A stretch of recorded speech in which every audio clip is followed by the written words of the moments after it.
안녕하세요. 성화유고 방송부입니다. 여러분은 동물을 좋아하시나요? 이렇게 귀엽고 사랑스러운 동물들은 역시 많은 사람들이 좋아하죠.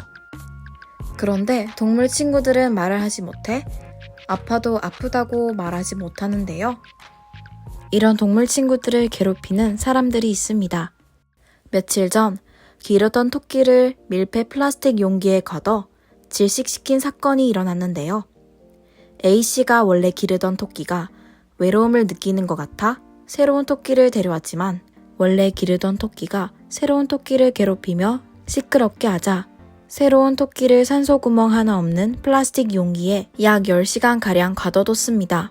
결국 새로운 토끼는 숨을 쉴 수 없어 질식사하였고 이를 한 A씨는 지인과 함께 토끼로 탕을 끓여 먹겠다며 인근 천변에서 토끼 털을 태우다가 지나가다 이를 목격한 행인에 의해 신고되었죠. 하지만 1심 재판부는 A씨의 행동이 동물보호법이 규정한 학대 행위에 해당되지 않는다며 무죄를 선고하였습니다. 이러한 사건 말고도 또 다른 동물 학대 사건들이 있는데요. 제주도의 한 음식점 주인이 술을 마신 후 자신의 반려견을 바닥에 던지고 목 부위를 쥐어뜯는 등 학대를 한 음식점 주인은 지나가던 관광객에 의해 신고되어 검찰에 불구속 송치된 사건. 전북에서 7년 전부터 불법으로 미니비숑 번식장을 운영하고 있다고 제보가 들어와 동물보호단체와 경찰 등이 현장을 급습하였고 조사하여 보니 강아지들에게 사료도 제대로 주지 않고 강제 교배와 학대를 하였던 것으로 밝혀져 영업 처분을 받은 사건 등등 동물 학대에 대한 사건들은 전부터 지금까지 쏟아지고 있습니다. 동물 보호를 위해 만들어진 동물보호법은 2023년 4월 27일에 시행되었고 동물보호법에 해당되는 행위로 동물을 학대할 경우 3년 이하의 징역 또는 3천만 원 이하의 벌금을 물게 됩니다. 다음으로 동물 학대에 대한 저희 방송부의 생각들인데요. 총 3명이 글을 적어 서로의 글들을 읽어보았습니다. 2명은 비슷한 입장의 의견이었고 1명은 조금 다른 입장의 의견이었습니다.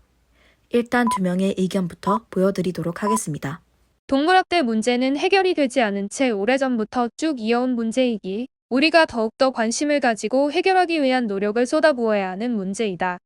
사람들은 이 소중한 생명들을 자기의 소유물이라고 생각하고 자신의 마음대로 다뤄도 된다고 생각하고 있다. 이런 사람들의 인식과 생각으로 인해 다양한 곳에서 동물학대가 일어나고 있다. 이러한 사람들과는 다르게 또 다른 인식을 가진 사람들이 점차 늘어나고 있으나 요즘 사람들은 예전부터 해결하기 위한 노력을 하고 있다는 언론의 말들에 넘어가 이러한 문제에 눈길을 잘 주지 않는다. 앞뉴스 영상 속 사건은 불법 번식장 업주가 무려 7년 전부터 그 일을 행하고 있었으나 이제야 비로소 언론에 보도되며 그 만행이 막을 내렸다. 그리고 예를 들어 강아지 강제 교배소, 개구리나 소 분해 실험, 토끼나 강아지 화장품 실험 등등 다양한 곳에서 동물학대가 일어나고 있다. 비글 실험 같은 경우 비글은 사람을 잘 따르고 사람을 좋아하는 성격의 동물이다.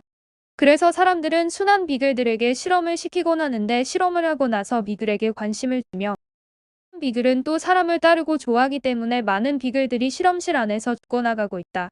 암컷은 강제 교배를 시켜 새끼를 낳게 하고 수컷은 실험 대상이 되며 차갑게 식어 작은 온기도 느끼지 못한 채 죽는다. 말 그대로 갓 태어난 새끼들은 태어나서 죽을 때까지 실험실에서만 살아간다는 것이다. 이렇듯 언론에 보도되지 않은 채 지금도 그 만행을 똑같이 저지르고 있을 사람답지 않은 인간들이 있다. 그러니 우리 학생들만이라도 이러한 문제점에 귀를 기울이며 더 좋은 방향으로 나아갈 수 있도록 해야 한다. 라는 의견이었습니다. 다음 다른 의견을 들어봅시다. 솔직히 말하면 동물 학대에 대해 찾아보지도 않고 동물을 키우지도 않아서 별 생각 없었었다. 앞에서 보여준 사례들과는 다르지만 캣맘같이 자기가 입양하지도 않으면서 밥만 주는 모습도 좋게 보이진 않는다. 위의 행동으로 길고양이의 개체 수가 늘어나는 건데 길고양이를 쥐약으로 살해하는 세상에서 고양이들이 행복할까라는 생각도 든다. 그리고 보내준 사례를 보니 번식을 막는 것이 어려워 보이고 생산을 막는 것이 어렵다면 수요를 줄이면 된다고 생각한다. 대표적으로 독일이나 미국, 캐나다 같은 선진국뿐만 아니라 개도국인 인도에서도 시행 중인 애완동물 보유세 정책을 추진하는 것도 좋겠다고 생각이 들기도 한다. 동물을 키우는 것에 대해 더 많은 책임과 생각이 들겠지만 모든 정책이 그러하듯 불법적인 입양이 많아지거나 동물을 키우던 사람도 유기하는 등 부정적인 효과도 있을 것 같다. 또는 독일에서 시행 중인 입양 전에 주인이 시험을 치르는 것이 가장 수반 도는 위험이 적을 듯하다고 생각한다. 혹은 호주에서 시행 중인 산책 안 시키면 벌금을 내도록 하는 정책도 좋다고 생각하지만 우리나라에서 실행을 하기엔 기준을 정하는 것이 어려울 것으로 보인다. 아니면 일정 기간마다 반려동물의 주인이 교육을 받으러 가는 것도 좋을 것 같다. 1인 가구가 많아지면서 반려동물을 키우는 집이 많아졌다는 기사를 본 적 있는데 정부에서 그만큼의 지원이 필요하다고 생각한다. 방금 검색해 보니까 개 60마리를 집단 사망시켰는데 징역 3년인 것을 보면 우리나라 법이 약한 편인 것은 확실한 것 같고 동물을 죽이고 나서의 정책들이 훨씬 더 큰 무게여야 할 것 같다. 위의 행동들은 학생 신분인 우리가 할 수 없는 것들이니까 우리는 교회 캠페인을 하거나 이렇게 영상 만드는 것이 적절한 것 같다고 생각한다. 라고 의견을 내주었습니다.